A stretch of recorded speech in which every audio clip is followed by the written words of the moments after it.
Friends, welcome to science institute. तो भाई हमने पिछले लेक्चर में पढ़ा था difference in order and molecularity, मतलब अणु संकेता और कोटि में हमने अंतर पढ़ा था। उनमें क्या क्या अंतर होते हैं, किस किस तरह के डिफरेंस होते हैं, वह सारी चीजें हम देख चुके थे। उसके बाद फिर हमने स्टार्ट किया था स्यूडो ऑर्डर रिएक्शन, छद्म कोटि की अभिक्रियाएं। वे सारी अभिक्रियाएं होती हैं जिनमें कोटि और उनकी अणु संकेता दोनों अलग अलग होती है। मॉलिक्यूलरिटी एंड ऑर्डर जिन रिएक्शंस की डिफरेंट होती है उन सभी रिएक्शंस को कहा जाता है स्यूडो ऑर्डर रिएक्शन। इतना हम कल के लेक्चर में कर चुके थे। ठीक, उसके बाद फिर हमने स्टार्ट किया था जीरो ऑर्डर रिएक्शन। हमें इसे डिटेल में पढ़ना है। मैंने आपसे कहा था कि हमारे सिलेबस में 3 तरह की रिएक्शन है, जीरो, फर्स्ट, सेकंड। जीरो मतलब शून्य, प्रथम और द्वितीय कोटि की अभिक्रिया में डिटेल में पढ़नी है। इनके लिए हम अलग अलग तरह के पॉइंट्स पढ़ेंगे, जिनमें हमने एक पॉइंट को पढ़ा था, वो क्या था, वो डेफिनेशन। डेफिनेशन बड़ी आसान थी कि वह अभिक्रिया जिसका वेग किसी भी अभिकारक की सांद्रता पर निर्भर न करे, वह रिएक्शन जिसका रेट किसी भी रिएक्टेंट की कंसंट्रेशन पर डिपेंड नहीं करे, ऐसे रिएक्शन को कहा जाता है जीरो ऑर्डर रिएक्शन या शून्य कोटि की अभिक्रिया। आज हम इसके दूसरे पॉइंट की ओर बढ़ते हैं। दूसरा पॉइंट हमसे क्या कहता है कि देखो भाई, हमारे दूसरे पॉइंट का नाम है समाकलित वेग समीकरण। हम इसकी क्या निकालनी है, समाकलित वेग समीकरण निकालनी है। अब ये होती क्या है, सबसे पहले तो हमें ये पता होना चाहिए इंटीग्रेटेड रेट इक्वेशन। आई बात समझ में, ये हमें निकालनी है। होती क्या है, पहले ये पता करना है, तब जाके हम किसको निकाल पाएंगे, इसकी समाकलित वेग समीकरण को या इंटीग्रेटेड रेट इक्वेशन को निकाल पाएंगे।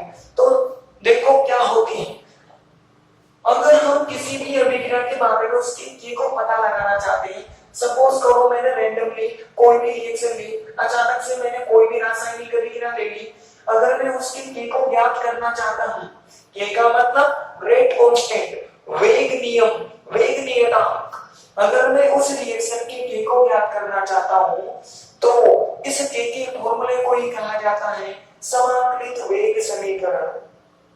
आइए बात समझ में, मतलब हमारा इस टॉपिक में टारगेट क्या होगा कि हमें के का मान निकालना है।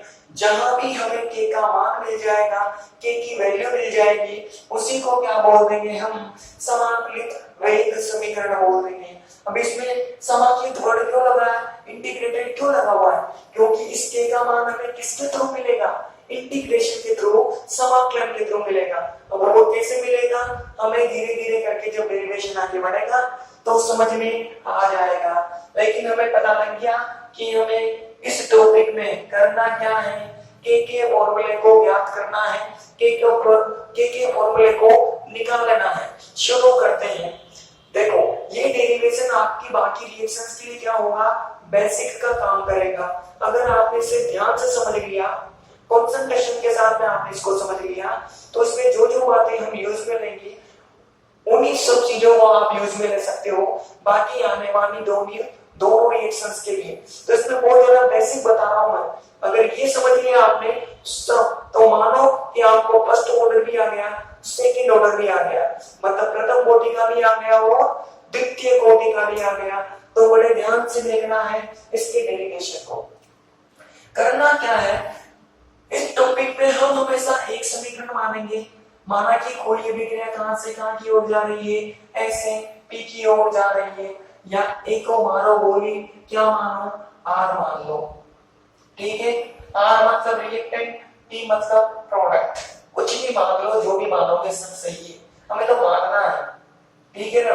ये मैंने कोई अभिक्रिया मानी, माना कि ये कौन सी कोटि की अभिक्रिया है, शून्य कोटि की अभिक्रिया है, जिसके लिए भी हमें ये समीकरण निकालनी हो, ये इक्वेशन निकालनी हो, हम उसको मानकर चलेंगे कि माना कि ये जो रिएक्शन हमने ली है ये जीरो ऑर्डर रिएक्शन है या शून्य कोटि की अभिक्रिया है, ये मानना है हमें, तब ही हमसे ये समाकलित एक समीकरण निकल सकती है।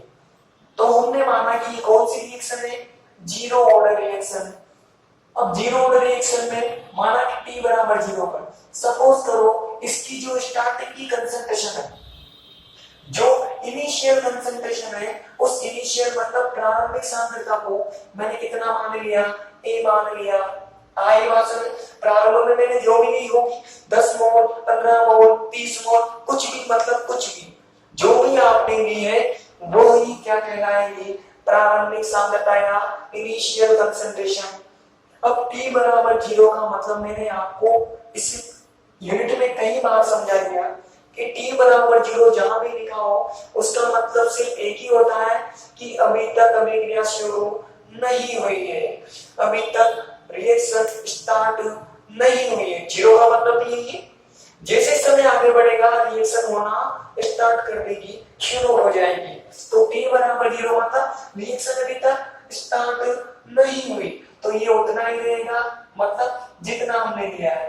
तो इसकी प्रारंभिक कंसंट्रेशन ए होगी, जब अभिक्रिया शुरू ही नहीं हुई, स्टार्ट ही नहीं हुई, तो क्या प्रोडक्ट बन सकता है, क्या नहीं बन सकता, मतलब ये कितना चलेगा, 0 चलेगा।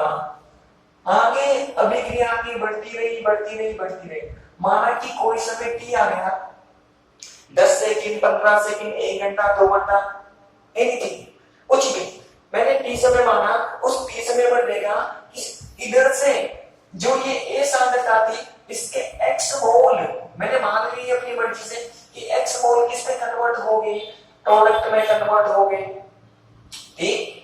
इसके मैंने x मोल किस में कन्वर्ट कर दिए, प्रोडक्ट में कन्वर्ट कर दिए।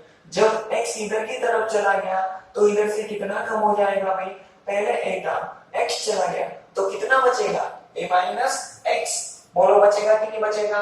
तो t बराबर मतलब t समय पर, t टाइम पर इस अभिकारक की सांद्रता ये होगी और इस प्रोडक्ट की सांद्रता ये हो जाएगी। t टाइम पर इस रिएक्टेंट की कंसंट्रेशन पर ये और प्रोडक्ट की कंसंट्रेशन ये हो जाएगी। इतनी बात सबको क्लियर है, ऐसा ही करेंगे हम सबके अंदर, ठीक। आगे देखो, उपरोक्त अभिक्रिया का वेग नियम, उपरोक्त अभिक्रिया का वेग नियम, वेग नियम मैंने आप लोगों को पढ़ाया था, बोलो पढ़ाया था कि नहीं पढ़ाया था, पढ़ाया था। तो रेट लो और अबव रिएक्शन, ठीक। बोलो रेट लो कैसे लिखेंगे कि इस अभिक्रिया का वेग इसमें भाग लेने वाले प्रोडक्ट की सांद्रता के समानुपाती होता है। लेकिन मैं जो ये वेग नियम है उसको मैं कौन से समय पर लिखना चाहता हूँ, टी टाइम पर, टी टाइम पर मैं लिखना चाहता हूँ। तो मैंने लिखा, पहले तो वेग को कैसे बनाना है, वेग को बनाने के दो तरीके हैं।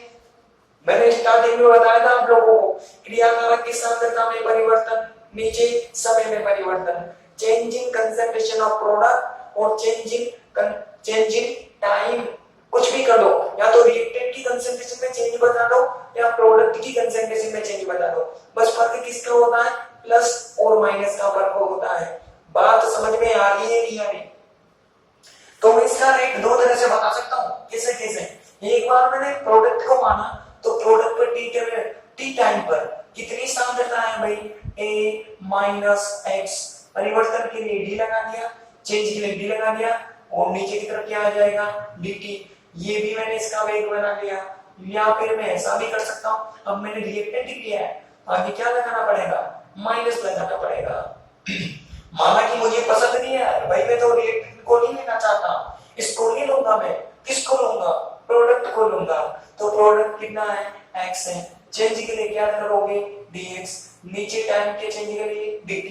प्रोडक्ट है तो आगे क्या चलेगा भाई, प्लस चलेगा। अरे मैंने ऐसे ही सिखाया था क्या आप लोगों को, ऐसे ही सिखाया था मैंने, बिल्कुल ऐसे ही सिखाया था। हमने कितने टाइम पर लिखी है, t टाइम पर बात की है। t टाइम पर देखो ये कितना है और ये कितना है, लिख दिया। ये किसके समानुपाती होगा, ये वेग हो गया, ये वेग किसके समानुपाती होगा, क्रियाकारक की सांद्रता की, रिएक्टेंट की कंसंट्रेशन के। कितने टाइम पर, ये भाई टी टाइम पर लिखा है, तो टी टाइम पर ही क्या देखना है हमें, रिएक्टेंट की मतलब अभिकारक की सांद्रता देखनी है। तो टी टाइम पर कितनी है, a माइनस एक्स। बोलो है कि नहीं है। तब आपको मैंने वेग नियम में दिखाया था कि यहाँ पर इस सांद्रता की जितनी भी घात होती है, इसकी जितनी भी पावर होती है, वही क्या होती है, अभिक्रिया की कोटि होती है, रिएक्शन की ऑर्डर होती है। बोलो होती है कि नहीं होती। तो मुझे जीरो कोटि की मानी है ना मैंने ये, तो जीरो कोटि के लिए मुझे यहाँ क्या लगाना पड़ेगा, जीरो लगाना पड़ेगा। बोलो सही है कि नहीं है।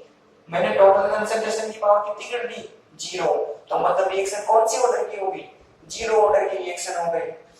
देखो एक एक चीज कॉन्सेप्चुअली चल रही है, आपको पिछले कॉन्सेप्ट पता होंगे ना, तो एक एक चीज बड़े मस्त तरीके से समझ में आएगी आप लोगों को। ठीक, इतना किया, अब या तो इसको आगे बढ़ा लो या इसको बढ़ा लो, किसी को भी बढ़ा लो। ये लोग dt समानुपाती का चिन्ह हटाते हैं तो क्या लगाना पड़ता है, के लगाना पड़ता है, याद है ना सबको।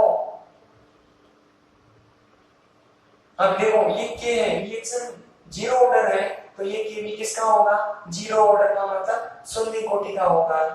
अब we know that a minus x की पावर जीरो का मान कितना होता है, 1। अरे किसी भी एलिमेंट की पावर जीरो हो तो मान कितना होगा, 1 ही होगा।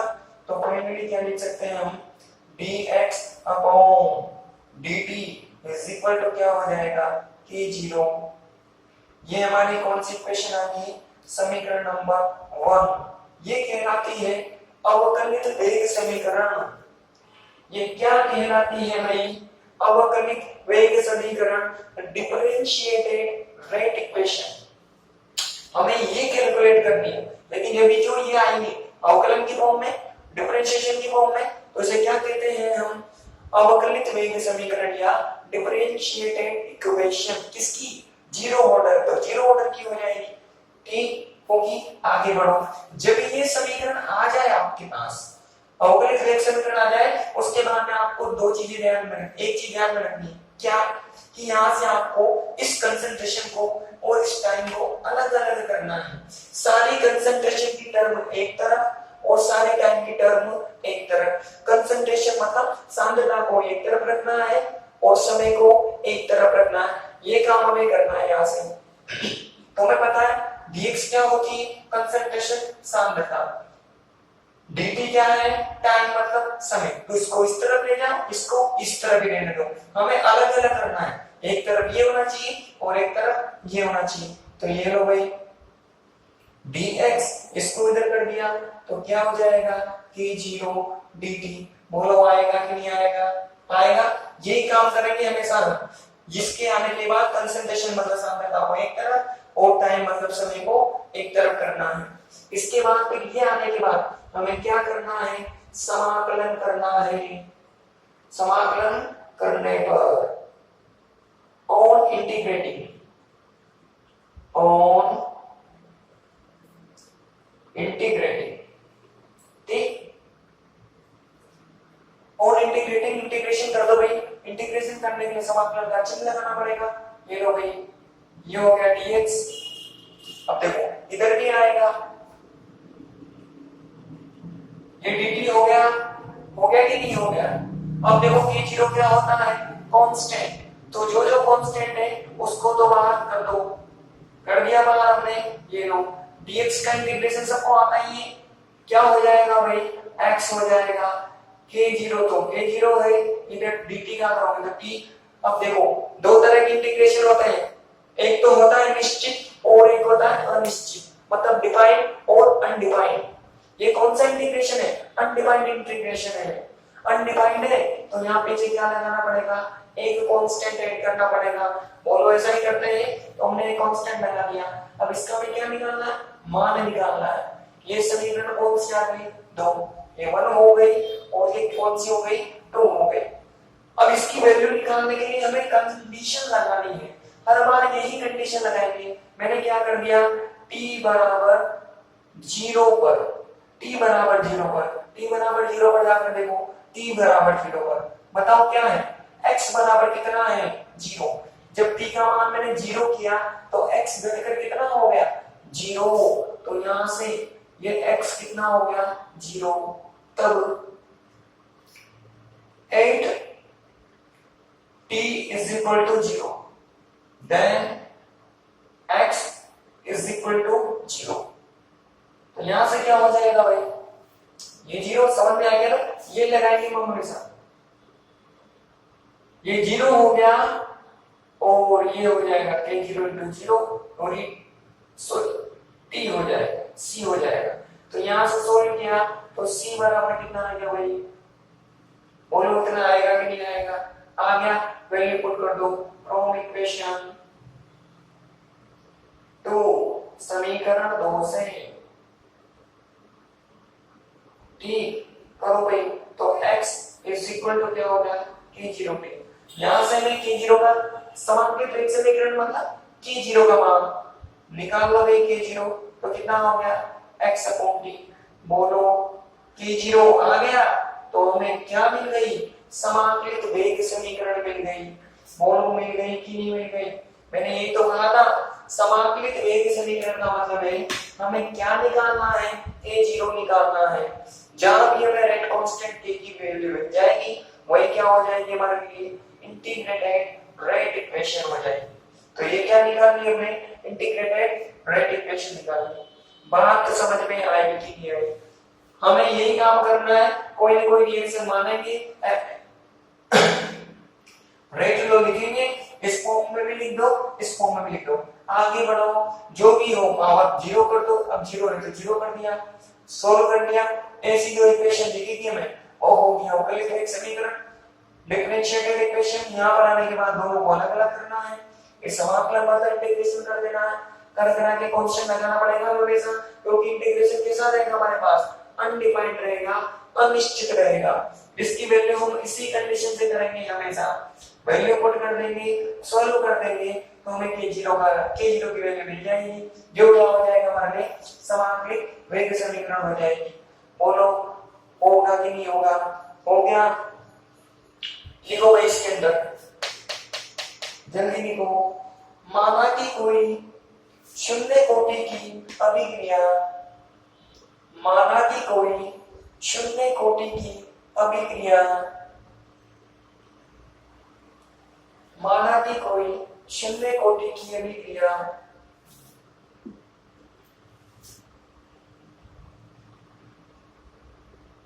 निम्न प्रकार से, माना कि कोई शून्य कोटि की अभिक्रिया निम्न प्रकार से संपन्न हो रही है, निम्न प्रकार से संपन्न हो रही है। ठीक, यहां तक कर लो भाई फटाफट, इक्वेशन नंबर 1 तक कर लो। आप लोग लिखो सपोज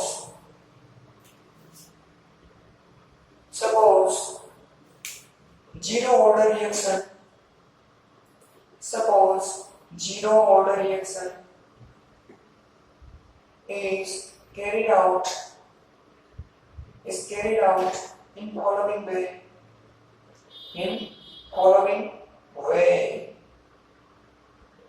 ठीक, लिख लो भाई क्वेश्चन नंबर 1 तक सब आप लोगों ने लिख लिया होगा। लिखना कैसे है, वीडियो को पॉज करके देखो भाई, क्वेश्चन नंबर 1 के नीचे लिखो उपरोक्त समीकरण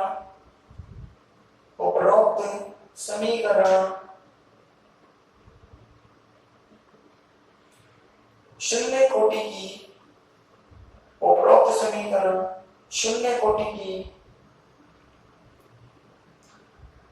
अवकलित वेग समीकरण कहलाती है, शून्य कोटि की अवकलित वेग समीकरण कहलाते हैं। पूरा कर लो यहां तक आप लोग लिखो इंग्लिश वाले बच्चे, above equation is called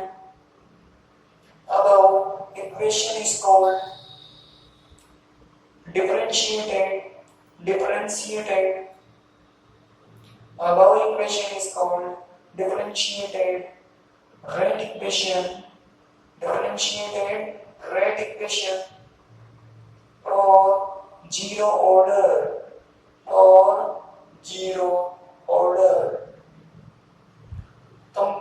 लीजिए आप भी इक्वेशन नंबर 3 तक, इक्वेशन 3 तक कंप्लीट कर लो।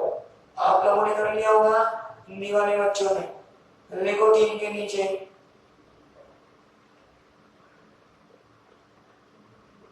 उपरोक्त समीकरण, उपरोक्त समीकरण शून्य कोटि की समाकलित वेग समीकरण कहलाती है। उपरोक्त समीकरण शून्य कोटि की समाकलित वेग समीकरण कहलाती है, समाकलित वेग समीकरण कहलाती है। अगली लाइन से लिखो उपरोक्त समीकरण, उपरोक्त समीकरण वेग स्थिरांक के जीरो, उपरोक्त समीकरण वेग स्थिरांक के जीरो तथा समय t में संबंध है, समय t में संबंध है।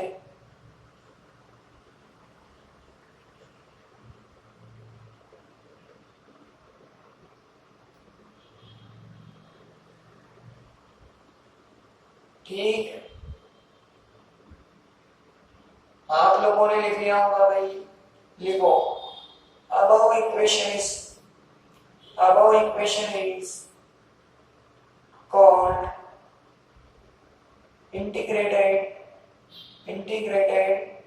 rate equation, integrated rate equation।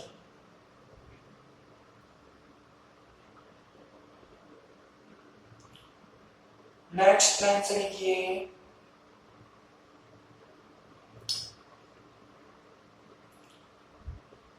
above equation is, above equation is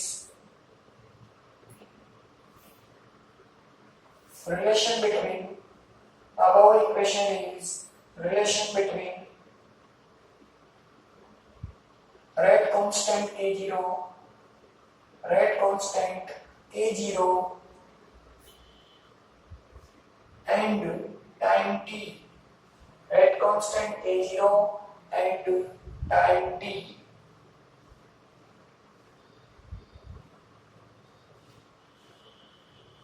ठीक, ये होगी हमारा दूसरा टॉपिक, इंटीग्रेटेड रेट इक्वेशन हो गया। और इसमें थर्ड टॉपिक क्या है भाई, ग्राफ। अब हम इसका ग्राफ खींचेंगे भाई। तो ग्राफ खींचना तो बड़ा इजी है हमारे लिए। हम कहां से लिखेंगे, फ्रॉम इक्वेशन 3, समीकरण 3 से। बोलो कहां है मोरी। We know that k0 is equal to क्या होता है, xt। यहां से लिखा जा सकता है कि x इज इक्वल टू क्या हो जाएगा, k0d। बोलो होगा कि नहीं होगा, होगा। अब देखो इसकी तुलना किससे कर दो, y is equal m x plus c से। बोलो कर दो, यहाँ पर प्लस में जीरो कर सकता हूं मैं। y बराबर है x प्लस c का जो ग्राफ होता है, हमेशा ध्यान रखना इसका ग्राफ कुछ ऐसा होता है। मैं बना के बता देता हूं मैं आप लोगों को।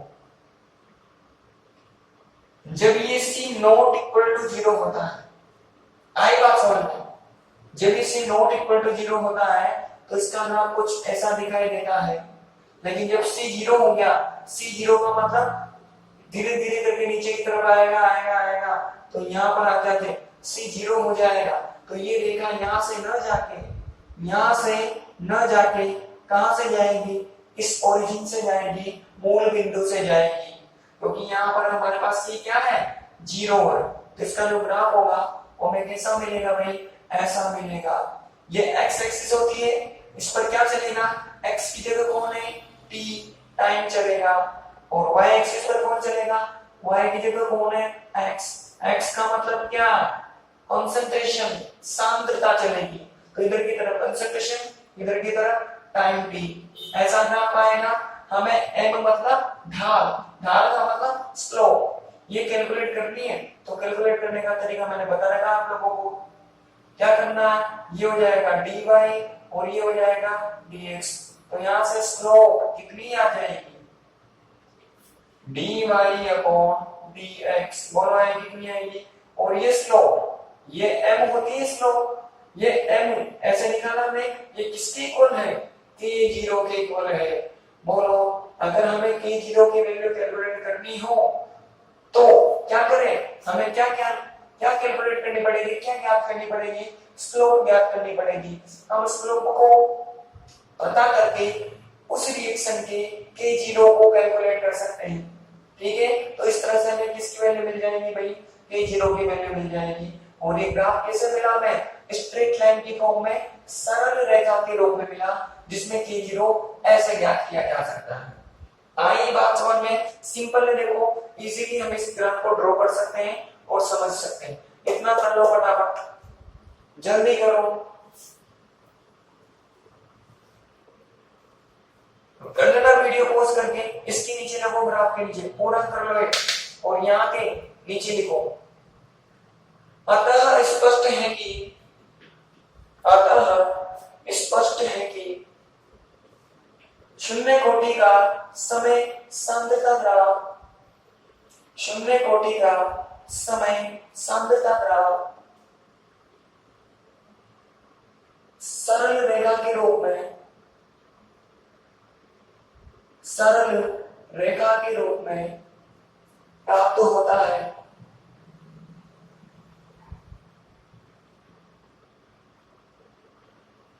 सरल रेखा के रूप में प्राप्त होता है।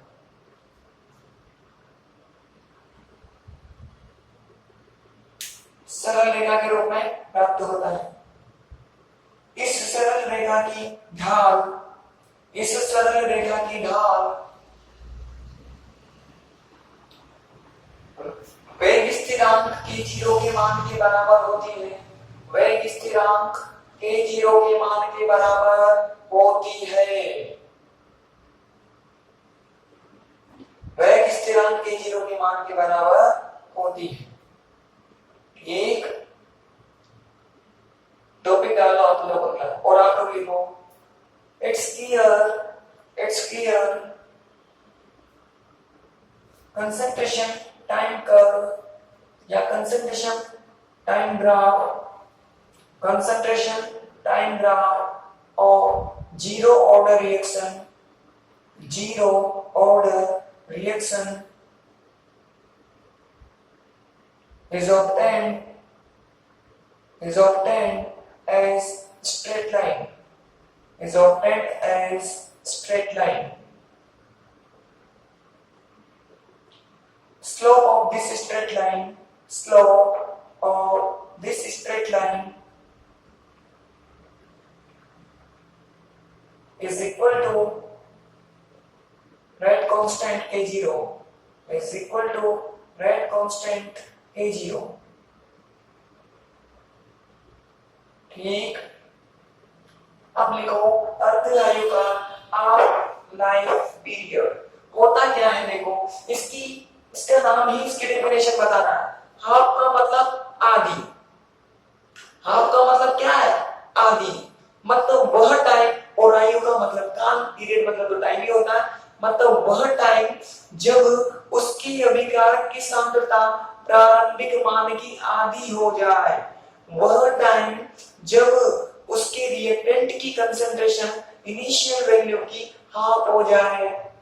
ठीक है, मतलब अगर मैंने स्टार्टिंग पर t बराबर 0 पर 10 मोल सांद्रता ली हो, तो वह टाइम जब ये घटकर 10 से कितनी हो जाए, अरे इसका हाफ कितना होता है, 5। मतलब अर्ध आयु काल उस समय को कहा जाता है जिस समय पर उसकी रिएक्टेंट की कंसंट्रेशन इस अभिकारक के सांद्रता प्रारंभिक मान की घटकर आधी हो जाती है। जैसे प्रारंभ में a होती है तो घटकर कितनी हो जाए, a/2 हो जाए, उस समय को कहा जाता है हाफ लाइफ पीरियड। इसको डिनोट कैसे किया जाता है, t हाफ से। तो यहाँ पर क्या निकाला जाएगा, t हाफ, मतलब t बराबर 0 पर देखोगे तो आपको इतनी कंसंट्रेशन, लेकिन आप अगर t हाफ पर बात करोगे तो ये जो a है ये घटकर कितना हो जाना चाहिए, a/2 हो जाना चाहिए। तो सिंपल डेफिनेशन है कि वह टाइम जब अभिकारक की सांद्रता घटकर आधी हो जाए, वह टाइम जब रिएक्टेंट की कंसंट्रेशन डिक्रीज होकर हाफ हो जाए, हाफ मतलब आधी हो जाए, उसी टाइम को कहा जाता है अर्ध आयुकाल या हाफ लाइफ पीरियड। इसको कैलकुलेट कैसे करते हैं वो हमें देखना है भाई। रिप्रेजेंट कैसे करते हैं वो तो आपको पता लगी क्या, कैसे करते हैं भाई, टी हाफ से रिप्रेजेंट करते हैं इसको। देखते हैं फ्रॉम इक्वेशन 3, समीकरण 3 से बोलो समीकरण 3 क्या होती है, k0 is equal to x upon t। बोलो होती है कि नहीं होती, कि नहीं होती है। अब देखो अभी भी अगर मैं t बराबर t हाफ की बात करता हूं तो ये x कितना हो जाएगा, a/2 होगा कि नहीं होगा, होगा। अरे ये इसी प्रकार से देखो ध्यान से, ये मैंने कोई रिएक्शन मानी थी, ठीक, t बराबर 0 पर बात की तो इधर कितना था a और ये 0 था। अब यहाँ पर t बराबर किस पर बात करना चाहता हूं मैं, t हाफ पर, और टाइम लगा तो मतलब वही है। तो ये पता है ये a से घटकर कितनी हो जाएगी, a/2 हो जाएगी। अरे तो बचा हुआ मान कहां चला गया, इधर चला गया। बोलो आएगा कि नहीं आएगा, ऐसे ही तो करते थे हम। ये अगर घटकर हाफ हो जाएगी तो बचा हुआ हाफ मान कहां जाएगा, प्रोडक्ट के पास चला जाएगा। तो यहाँ पर x बराबर कितना हो जाएगा हमारे पास, यहाँ पर x बराबर कितना हो जाएगा हमारे पास, a/2। बोलो होगा कि नहीं होगा, इधर a/2 है तो x भी कितना हो जाएगा, a/2 हो जाएगा। तो मैंने वही लिखा t बराबर t यहाँ पर x बराबर कितना हो गया, a/2, ठीक। तब तो यहाँ क्या लिखोगे आप, कंडीशन आ रही है ना समझ में, यही लगाएंगे हम हमेशा जब भी हमें हाफ लाइफ पीरियड निकालना होगा किसी भी रिएक्शन का, तो यही लगाएंगे हम हमेशा, t बराबर t हाफ पर x बराबर a/2, देन कितना हो जाएगा, वैल्यू पुट कर दो भाई, दिस एम्प्लाइज k0 ये हो जाएगा a/2 और ये हो जाएगा t हाफ।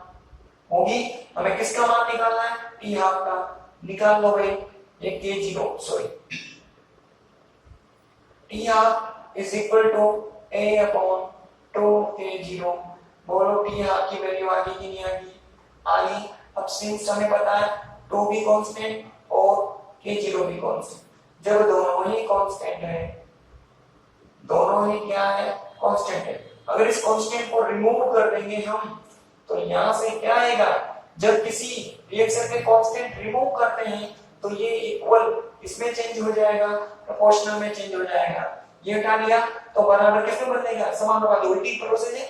इसको यहां ले जाना है तो कांस्टेंट लगाना पड़ेगा, कांस्टेंट को हटा दूंगा और फिर किसमें चेंज होगा, प्रोपोर्शनल में चेंज हो जाएगा, समानुपाती में जाएगा।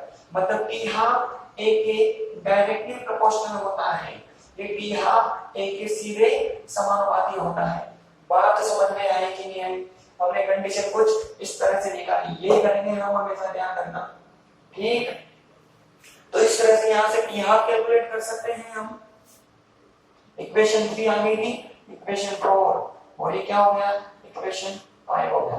इस तरह से t हाफ कैलकुलेट कर लो और यहां से हम रिलेशन देख सकते हैं भाई t हाफ a के समानुपाती होता है। अगर इसको दुगना करोगे तो ये भी दुगना हो जाएगा, इसको 4 टाइम्स से मल्टीप्लाई करोगे ये भी 4 टाइम्स, मतलब इसको हाफ करोगे तो ये भी हाफ हो जाएगा। जैसा करोगे समानुपाती बताइए, ये जितना बढ़ेगा उतना ही बढ़ेगा, ये जितना डिक्रीज करेगा उतना ही ये डिक्रीज करेगा, ठीक है भाई।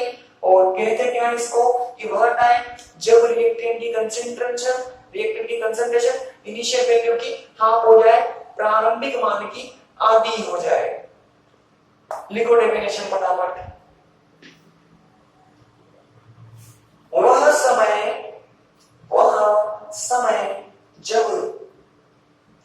समय जब अभिकारक की सांद्रता,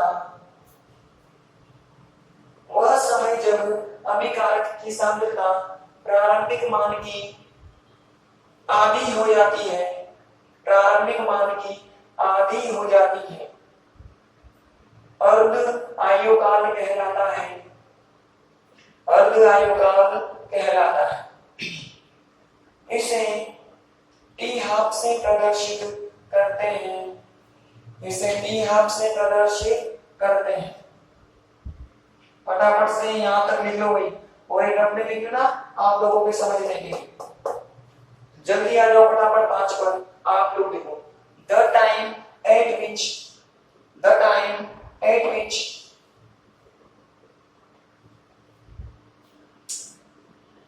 concentration of reactant, concentration of reactant becomes half, concentration of reactant becomes half of initial value, becomes half of initial value, initial value is called half life period, is called half life period। आप लोग भी फटाफट से 5 पर आ जाओ भाई, हिंदी वाले लिखो।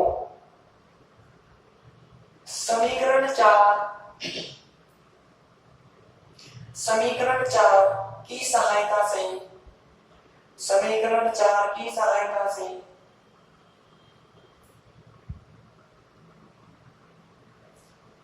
अर्धआयुकाल ज्ञात किया जा सकता है, अर्धआयुकाल ज्ञात किया जा सकता है।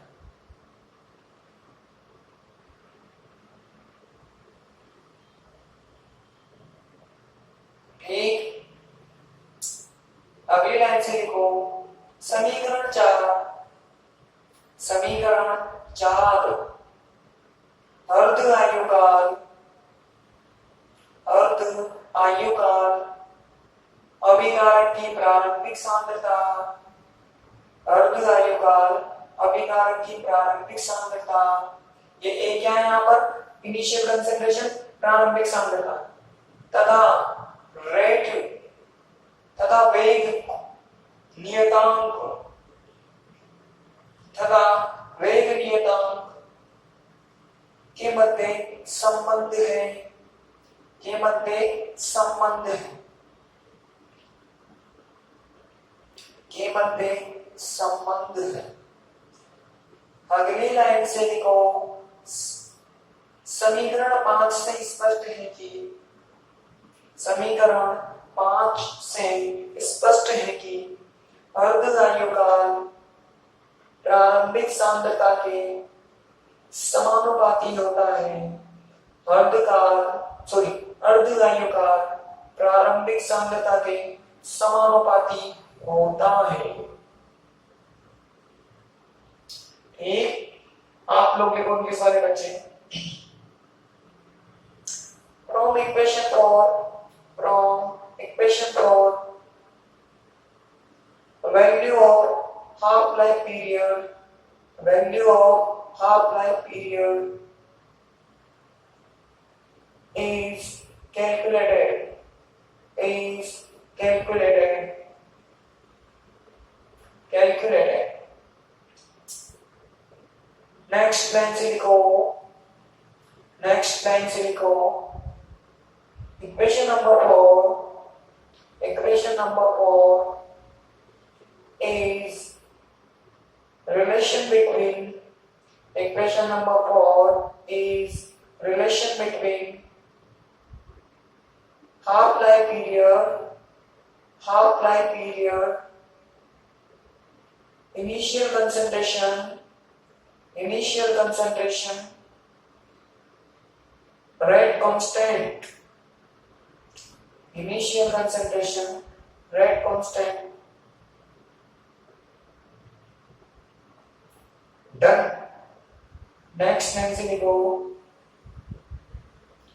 It's clear from equation number 5, it's clear from equation number 5 half life period, half life period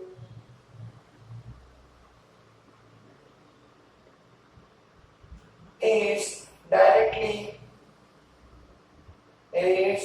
directly proportional to initial concentration, is directly proportional to initial concentration, initial concentration। ठीक है भाई, इतना कर लिया हमने। बाकी हम कल करते हैं। कल के लेक्चर में इसके न्यूमेरिकल्स करेंगे, इसकी जीरो की यूनिट निकालेंगे, इसका मात्रा क्या होगा और इसके कुछ हम एग्जांपल करेंगे। इतना करने के बाद कल ही हम फर्स्ट ऑर्डर रिएक्शन को स्टार्ट करेंगे। आई बात समझ में? तो कल का लेक्चर बहुत इंपॉर्टेंट है। इसके न्यूमेरिकल्स बताऊंगा, वहां भी बेसिक ही चलेगा। उनको भी समझ गया तो फर्स्ट ऑर्डर के भी और सेकंड ऑर्डर के भी आपको इजीली आ जाएंगे। तो भी सारा का सारा बेसिक चल रहा है। देखो आपके एक भी लेक्चर आपको मिस नहीं करना है। और जो बच्चा नया हो वो पिछले लेक्चर जाकर देखे, मैंने लिंक प्लेलिस्ट का आपके डिस्क्रिप्शन बॉक्स में गिवन किया है। बाकी कर लेते हैं, कोई दिक्कत हो तो कमेंट करना भाई मुझे।